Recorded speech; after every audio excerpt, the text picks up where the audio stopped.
Greetings metalheads, and welcome back to a new analysis of metal lyrics. Today we're talking once more about the Portuguese gothic metal band Moonspell. The song I chose and that many of you requested back when I analyzed Moonspell's Mephisto also comes from their 1996 album Irreligious, and it is called Opium. The song isn't only about a drug, but about the relation between narcotics, dreaming and artistic creation in the context of the past, mainly among Romantic and Modernist artists. And this is suggested not only in the way the drug is described in the song in a true romantic fashion, but also in the quote at the end, coming from one of Portugal's national poets, Fernando Pessoa. And this very remarkable poet, who among other very outstanding features, had multiple personalities, or at least multiple artistic personas, writes a lot about opium, and in his works he draws heavily on romantic poets such as Edgar Allan Poe, Coleridge, Byron, De Quincey, Baudelaire, all of whom wrote about and under the influence, or at least under the inspiration of opium. I don't think I've mentioned this before, but my PhD thesis was entitled Dream Vision in Medieval Literature. So yes, dreaming in art is one of my favorite topics. So before we dive into this splendid song, let's talk a bit about opium. Doctors of ancient Egypt and Asia Minor, where opium first began to be used, prescribed it to bring sleep and calm to their patients. In ancient Greece, in addition to its medical purpose, poppy milk gained a mystical aura, and it is tied to the myth of the goddess Demeter, who, desperately searching for her daughter Persephone, came across a city of poppies and drank the bitter juice of its white and purple flowers, and she immediately forgot her sorrows.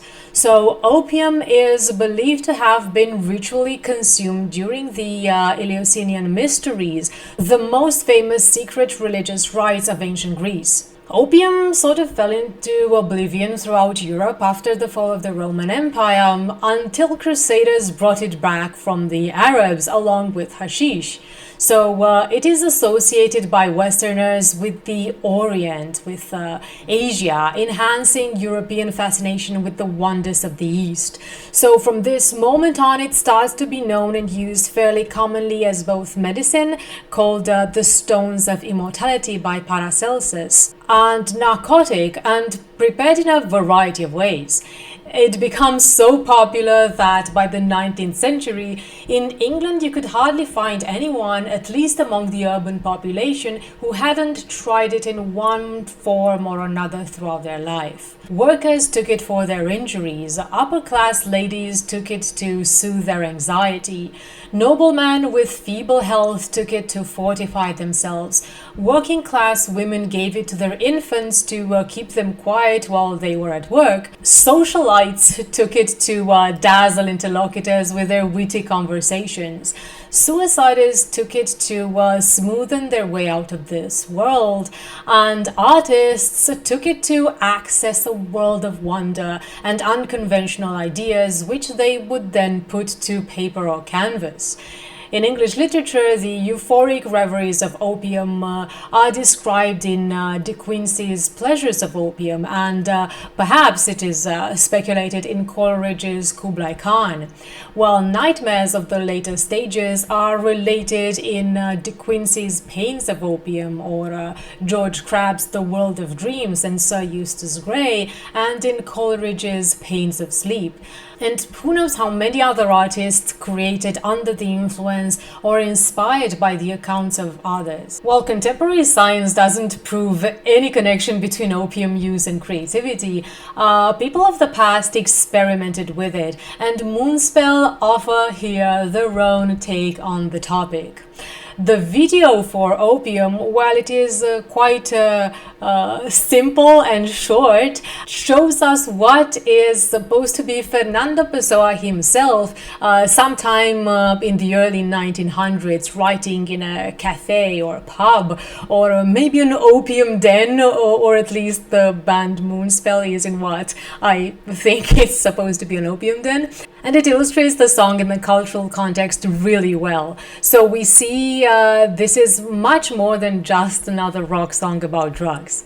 Without further ado, let's listen to Opium.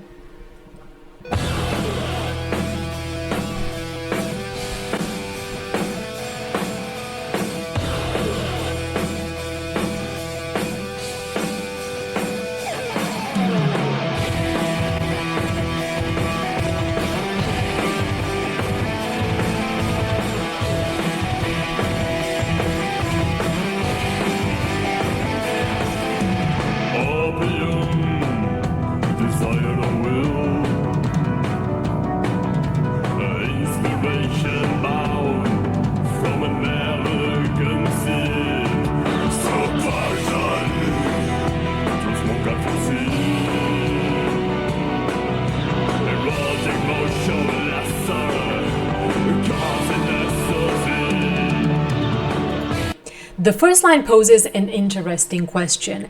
Is opium, at least in the case of artists, an addiction, desire, or a conscious decision, will, to enhance creativity? It is also subversive in that opium undermines reality itself by escaping it. Artists of the past describe opium's power of transforming abstract thoughts into images, opening one's mind to out-of-the-ordinary ideas and easing creativity to the point that the experience feels almost mystical, as if one has found their vocation, their place in the universe, as if the gods speak through them.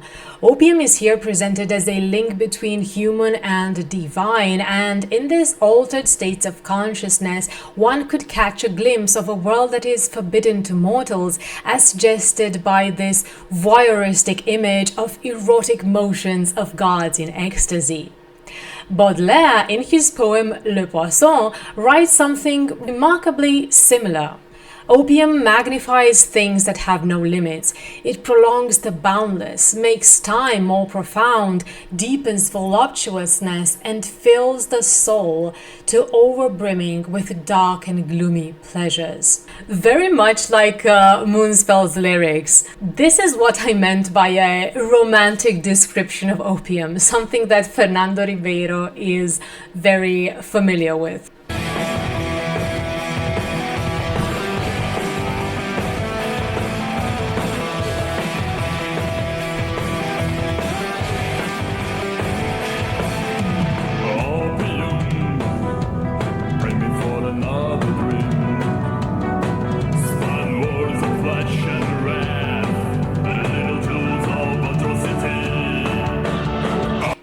Opium is invoked here like it is itself some kind of supernatural entity.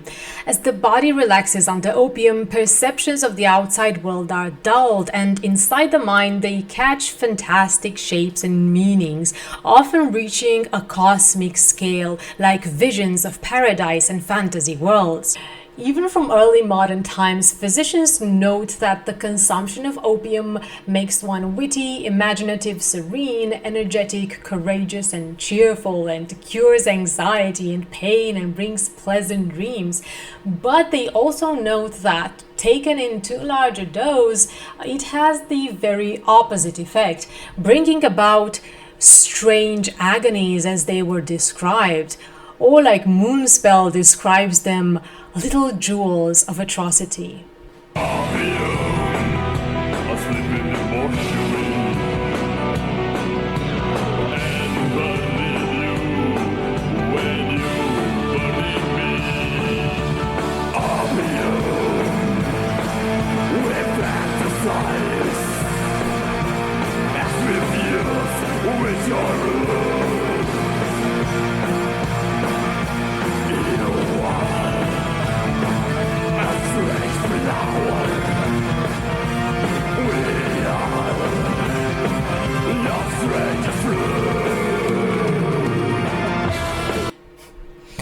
Again, we have here this association between opium and pleasure, voluptuousness, the manifestation of desires, creating a world where everything is permitted and where you don't have to actually do anything immoral or harmful because it only happens in sleep.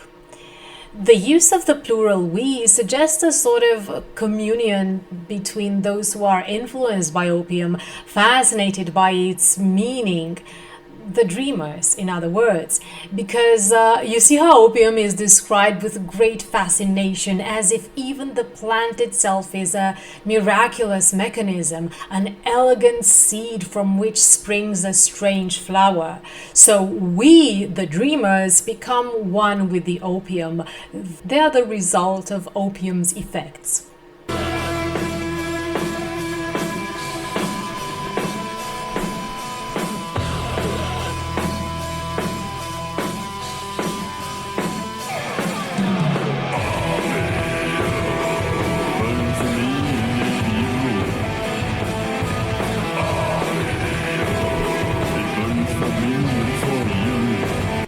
So opium is presented as a link, something that binds people together, which brings to mind, and which we can also see in the video, at least in the Moonspell part of the video, which makes me think of opium dens, where people came together to dream. And it makes me think in this we and me and you about the artists referred to collectively who share the same source of inspiration. So in other words, it is presented as a gift to the people. And now the fragment of the poem by Fernando Pessoa.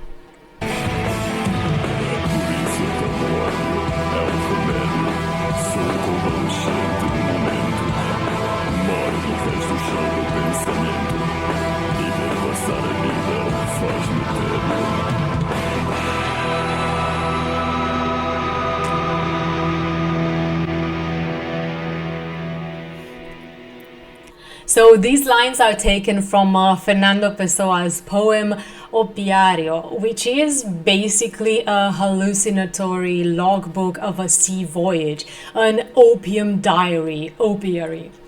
Fernando Pessoa is one of Portugal's national poets, an eccentric, nihilistic modernist with the fascination for romantic poets like Edgar Allan Poe, Keats, Shelley, Tennyson, Baudelaire. And I think it is a very appropriate choice for a band like Moonspell to quote and to be inspired by. Writing about the art of his time, Pessoa notes how inner realities and interiorization were becoming increasingly important, rising trend since Romanticism, and hence the dream as an expression of the subconscious plays a great part in artistic creation. As Pessoa wrote, the greatest poet of the modern epoch shall be the one who has the greatest capacity to dream. So the lines tell us that boredom is the great enemy of the mind and soul. The poet is trapped, confined in this monotonous existence, and the soul is sick. But then he takes opium and is immediately soothed.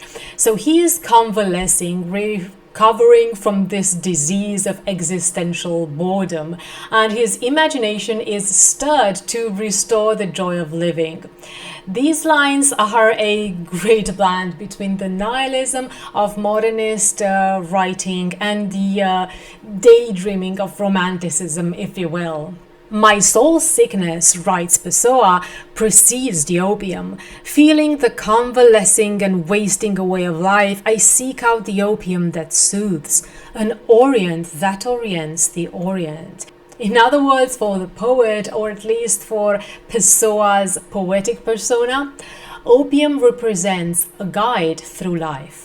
So this was my analysis, everyone. The song was really short. It's only 2 minutes 47, unfortunately, but it is a very concentrated one, and I love that it offered the opportunity for us to discuss something more than just song lyrics. I love songs that provide such a rich cultural context. So if you enjoyed my video, please give it a thumbs up and consider subscribing to my channel in order to stay tuned for more analysis of meta lyrics. See you next time.